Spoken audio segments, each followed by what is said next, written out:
Okay, this is a, we got a thermostat, and we got 5 contactors. This is a commercial application.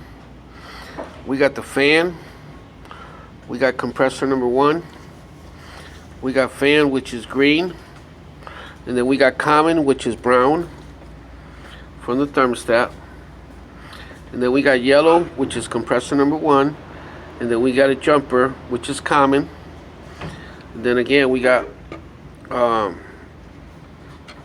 brown, which is we're using brown as for compressor number 2, then we got common, then we got white, which is heat,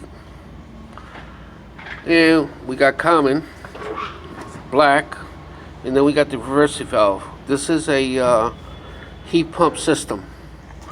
Then of course we got our transformer.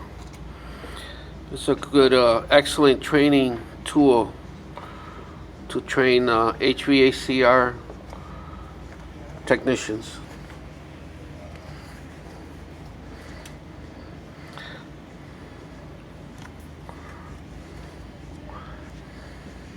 Okay, till next time.